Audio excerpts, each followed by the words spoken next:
Office of President of the United States. And will Watching Joe Biden sworn in as U.S. President this month has given many Cubans hope that the hardline approach of his predecessor will be reversed. People on the Caribbean island want to see an improvement of bilateral relations between Havana and Washington. Sí, hay muchas expectativas sobre eso. The Cuban people have great expectations about improving relations, including the expansion of international flights to form closer links between the two peoples and their cultures. Hay muchas familias aquí. There are so many families here with relatives in the U.S., and they want to see a reopening, including recently shut down services like Western Union, and they expect to either meet the relatives here or in the U.S.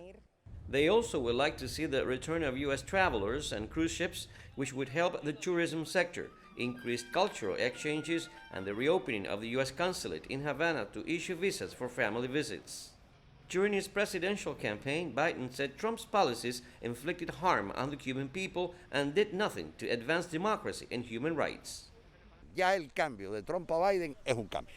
The shift from Trump to Biden already is a significant change. I expect an approach in the diplomatic field first, and then other actions by Biden related to the lifting of the ban on remittances and travel to Cuba, while also dealing with the COVID-19 pandemic, of course, as well as cooperation in areas which were already on the bilateral agenda.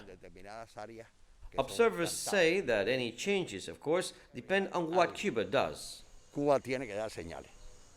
Cuba must also send positive signals like it's done in the diplomatic field, and although some say it has not cooperated in economic terms, there are reforms underway favouring US-Cuba bilateral economic exchange. Cuba insists that the decades-long U.S. trade embargo is the key hurdle against economic development of the island nation.